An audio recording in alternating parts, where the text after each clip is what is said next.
Hello दोस्तों, आप सभी का अपना यूट्यूब चैनल के2एन सोल्यूशन एजुकेशन में स्वागत है।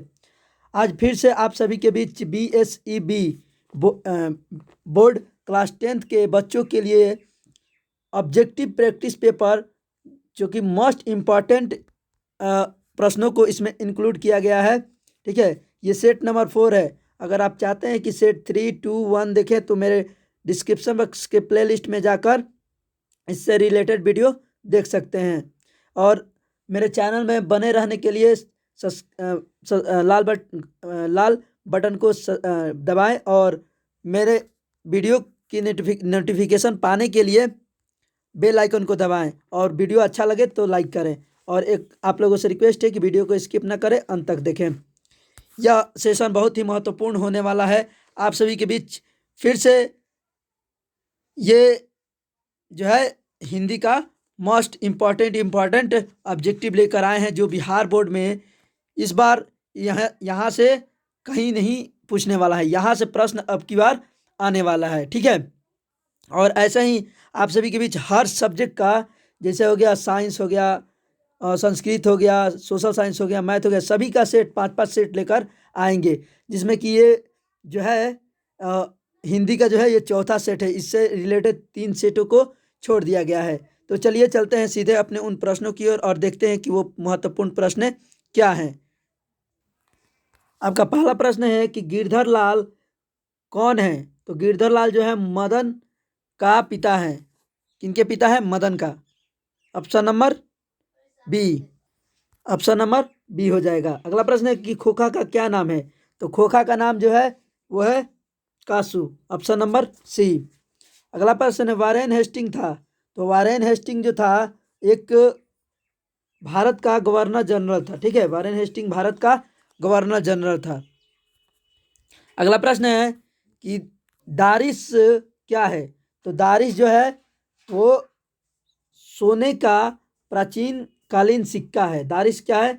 सोने का प्राचीन कालीन सिक्का है। ठीक है, आपका अगला प्रश्न है कि नाखून क्यों बढ़ते हैं के निबंधकार कौन है?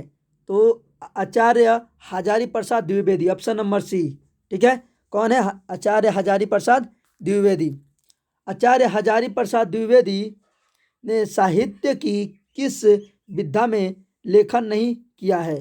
तो इसका आंसर हो जाएगा सी, कहानी। कहानी में जो है लेखन नहीं किया है। कौन? आचार्य हजारी प्रसाद द्विवेदी। इसी के साथ अगला प्रश्न है कि नगरी लिपि शीर्षक निबंध के निबंधकार हैं। तो नगरी लिपि के जो निबंधकार हैं वो है सुंदरलाल बहुगुणक मूल्य। ठीक है, गुणक मूल्य, इनका पूरा नाम है सुंदरलाल बहुगुणक मूल्य। ठीक है, इसी के साथ आपका अगला प्रश्न है नागरी नगरी लिपि शीर्षक पाठ किस पुस्तक से लिया गया है? नागरी लिपि जो शीर्षक जो है वो भारतीय लिपि की कहानी से ली गई है। Option number B. ठीक है, अगला प्रश्न है कि उत्तर भारत की विशेष स्थापत्य शैली को क्या कहते हैं? तो इसको नगर शैली कहते हैं। ठीक है, उत्तर भारत की विशेष स्थापत्य शैली को कहते हैं नगर शैली। Option number D. अगला प्रश्न है बहादुर शीर्षक कहानी के कहानीकार कौन है? तो Amarkant. Option number A, Amarkant जो है बहादुर शीर्षक कहानी के कहानीकार हैं। इसी के साथ अगला प्रश्न है कि परंपरा का मूल्यांकन किसकी पुस्तक है? तो ये रामविलास के जो जो एक लेखक हैं उनका ये परंपरा का मूल्यांकन जो है इनकी पुस्तक है, रामविलास। ठीक है, इसी के साथ अगला प्रश्न है आपका, अगला प्रश्न है प्रगतिशील आलोचना का विकास होता है। तो प्रगतिशील आलोचना का विकास जो होता है साहित्य की परंपरा के ज्ञान। इस ऑप्शन नंबर बी। ठीक है, इसी के साथ अगला प्रश्न है कि पंडित बिरजू महाराज किस लड़के को डांस सिखाते हैं? तो सीताराम बागल को।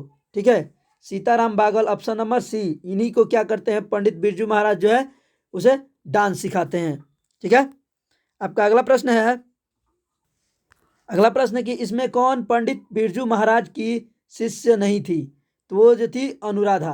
अनुराधा जो थी वो पंडित बिरजू महाराज की शिष्य नहीं थी, जबकि शाश्वती, रश्मि वाजपेयी, दुर्गा, ये तीनों जो थी ये इनकी शिष्य थी। ठीक है। लाज शत्रुज, अगला प्रश्न है कि लाज शत्रुज क्या है? तो लाज शत्रु जो है ईसाई मठ का एक ईसाई मठ है। ठीक है। लाज शत्रु क्या है? ईसाई मठ है। इसी के साथ आपका अगला प्रश्न है, अगला प्रश्न कि आंद्रे वेत्रा क्या है? आंद्रे वेत्रा जो है इसका आंसर जो होगा वो कवि है। आंद्रे वेत्रा जो है वो एक कवि है। ठीक है। इसके साथ अगला प्रश्न है कि मोहरा क्या है? मोहरा जो है एक नदी है, नदी का नाम जो है मोहरा है। ठीक है। आपका अगला प्रश्न है, अगला प्रश्न है कहानीकार के छोटे भाई का क्या नाम है? तो कहानीकार के छोटे भाई का नाम जो है संतू है। क्या नाम है? संतू। अगला प्रश्न है बिस्मिल्लाह खां का जन्म हुआ था? तो बिस्मिल्लाह खां का जो जन्म हुआ था वो डुमराव गांव, बिहार में एक डुमराव गांव है। ठीक है। वहीं पे उनका जन्म हुआ था। किनका? बिस्मिल्लाह खान। बिस्मिल्लाह खान को शहनाई वादक के नाम से जाना जाता है। ठीक है। वह एक शहनाई वादक थे बिस्मिल्लाह खान। ठीक है। इसी के साथ अगला प्रश्न है आपका, रसूल रसूलन बाई थी? तो रसूलन बाई क्या थी? एक गायिका थी। ठीक है। रसूलन बाई एक गायिका थी। Option number B. आपका अगला प्रश्न है कि भारतीय संस्कृति संस्कृति किसकी प्रतीक है? तो भिन्न भिन्न संस्कृतियों के परम सामंजस्य की। ऑप्शन नंबर डी, भिन्न भिन्न संस्कृतियों के सामंजस्य की। ठीक है। इसी के साथ अगला प्रश्न है आपका, गांधी जी के अनुसार शिक्षा सहायक होती है? तो गांधी जी के अनुसार जो है वो शरीर, बुद्धि और आत्मा के विकास में होती है। ऑप्शन नंबर सी, यानी कि शरीर के विकास में भी, बुद्धि के विकास में भी और आत्मा के विकास में भी, तीनों के, यानी कि तीनों में क्या होते हैं? गांधी जी के अनुसार जो शिक्षा का सहायक है। ठीक है। शरीर, बुद्धि और आत्मा के विकास में। Option number C. इसी के साथ अगला प्रश्न है कि गुरु नानक की मृत्यु कब हुई थी? तो गुरु नानक की मृत्यु जो है 1539 ईस्वी में हुई थी। ऑप्शन नंबर सी, 1539 ईस्वी में। अगला प्रश्न है कि कौन सी कृति कर रसखान की नहीं है? तो ये जो है कौन सी कृति रसखान की नहीं है? तो प्रेम फुलवारी। प्रेम फुलवारी जो है ये रसखान की नहीं है। ठीक है। बाकी प्रेम वाटिका, अष्टयाम, सुजान रसखान, ये जो है सभी रसखान की है। ठीक है। लेकिन प्रेम फुलवारी रसखान की नहीं है। इसी के साथ अगला है कि रीति मुक्त काव्यधारा के सिरमौर कवि किसे कहा जाता है? तो ये जो है वो घनानंद है। घनानंद को जो है रीति मुक्त काव्यधारा के सिरमौर कवि कहते हैं। ठीक है। किसे? घनानंद को। इसी के साथ अगला प्रश्न है कि घनानंद किस भाषा के कवि थे? तो घनानंद जो थे वो ब्रज भाषा, ऑप्शन नंबर बी, ब्रज भाषा के जो है कवि थे। अगला प्रश्न है कि पंत को किस भाषा के कवि यानी रचना पर ज्ञानपीठ पुरस्कार प्राप्त हुआ था? तो पंत को जो है वो चितंबरा चितंबरा चितंबरा एक उन्होंने पुस्तक लिखी थी। ठीक है। एक रचना किया था, उन्हीं के थी पे क्या उन्हें मिला? ज्ञानपीठ पुरस्कार मिला था। ठीक है। एक कविता लिखा था, कौन? चितंबरा। अगला प्रश्न है कि भारत माता शीर्षक प्रगीत पंत के किस काव्य संकलन से लिया गया है? तो इसका आंसर हो जाएगा बी, ग्रामवास से। ग्रामास से, यानी कि भारत माता शीर्षक प्रगीत पंत के किस काव्य संकलन से लिया गया है? तो है ग्रामवासनी। ठीक है। इस चैप्टर का नाम है ग्रामवासनी, यानी कि ग्रामास है। ठीक है। Option number B. अगला प्रश्न है आपका, दिनकर ने कविता में जनतंत्र का जन शीर्षक कविता में दूध मोही शब्द का प्रयोग किसके लिए किया है? तो जनता के लिए। Option number D. अगला प्रश्न है कि राजतंत्र का जन्म शीर्षक कविता में कवि ने किसे देवता कहा है? तो इसका आंसर हो जाएगा सी, किसान और मजदूर को। ठीक ठीक है, ऑप्शन नंबर सी। अगला प्रश्न है, अज्ञेय के नाम से हिंदी साहित्य के इतिहास में कौन सा वाद जुड़ा हुआ है? तो इसमें आंसर हो जाएगा सी, प्रयोगवाद। प्रयोगवाद जो है अज्ञेय के नाम से हिंदी साहित्य के इतिहास में जो जुड़ा है वो प्रयोगवाद है।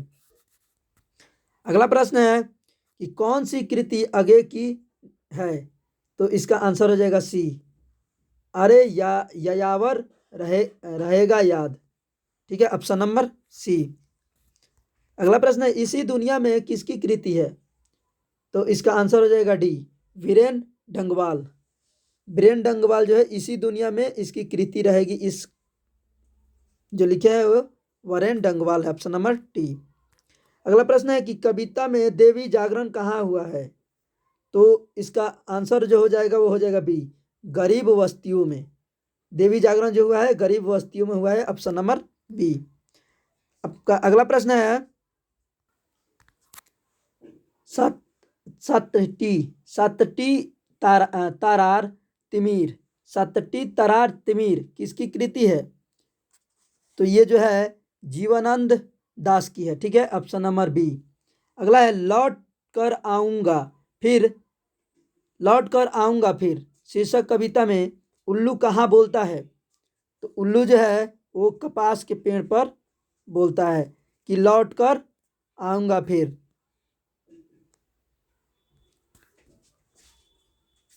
अगला प्रश्न है, आपका अगला प्रश्न है कि परिवार के नौकर का क्या नाम था? तो परिवार के नौकर का नाम जो था वो भंगू था, ऑप्शन नंबर सी। क्या था? भंगू। अगला प्रश्न है कि नरेश कौन था? तो नरेश जो था वो दीदी का प्रेमी था, ऑप्शन नंबर डी। ठीक है। अगला प्रश्न है, तद्भव शब्दों का निर्माण संस्कृत शब्दों से होता है। तो इसका आंसर हो जाएगा करण। करण जो है ये तद्भव शब्दों का निर्माण जो है संस्कृत शब्दों से होता है, करण। ठीक है, ऑप्शन नंबर ए। अगला प्रश्न है, यह यहाँ पर्यायवाची शब्दों को वस्तुनिष्ठ रूप में प्रस्तुत कर रहे हैं। तो 40 का जो आंसर हो जाएगा वो हो जाएगा ए, कर्म। ठीक है, ऑप्शन नंबर ए। अगला प्रश्न है, अपने उत्तर पर पेंसिल से निशान लगाएं। तो इसका आंसर हो जाएगा डी, करण। ये कौन सा कारक है? तो करण। ठीक है, ऑप्शन नंबर डी। आपका अगला प्रश्न है, निम्नलिखित शब्दों का अर्थ बताएं। निम्नलिखित शब्दों का अर्थ बताएं। तो ये कौन सा कारण है? तो ऑप्शन नंबर बी, संबंध। संबंध है। ठीक है। आपका अगला प्रश्न है, ओम चाटने से प्यास नहीं बुझती लोकोक्ति का अर्थ क्या है? तो इसका आंसर हो जाएगा ए, बहुत थोड़ी सी वस्तु मिलने पर तृप्त नहीं होती। ठीक है, ऑप्शन नंबर ए। अगला प्रश्न है कि क का उच्चारण स्थान क्या है? तो क का जो उच्चारण स्थान है वो है कंठ। क का उच्चारण स्थान क्या है? कंठ। ठीक है। अगला प्रश्न है, दांतों तले उंगली दबाना मुहावरे का अर्थ है। तो इसका अर्थ जो है वो हैरान हो जाना। ठीक है, दांते तले उंगली दबाना का अर्थ क्या होता है? हैरान हो जाना। इस मुहावरे का अर्थ होता है ऑप्शन नंबर सी। अगला प्रश्न है कि दिए गए शब्दों के लिए एक शब्द होगा। जिस बच्चे के माता पिता मर गए हैं उन्हें क्या बोलते हैं? तो उन्हें अनाथ बोलते हैं, ऑप्शन नंबर ए। ठीक है, उसे क्या बोलते हैं? अनाथ। अगला प्रश्न है कि विकास शब्द का विलोम होगा। तो विकास का जो विलोम होता है वो होता है हरास। ठीक है, विकास का विलोम क्या होता है? हरास, ऑप्शन नंबर सी। अगला प्रश्न है कि दशानन कौन सा समास है? तो दशानन जो है वो बहुब्रीहि समास है। ठीक है, दस है आनंद जिसके, अर्थात कौन? रावण। ठीक है, तो ये कौन सा समास है? बहुब्रीहि समास। ठीक है, लंबोदर। लंबोदर ये कौन सा समास है? तो ये भी बहुब्रीहि समास है। ठीक है, तो अगला प्रश्न है कि कमल नयन, कमल नयन क्या है? ठीक है। तत्पुरुष है कि कर्मधारय है कि बहुब्रीहि है कि द्विगु है।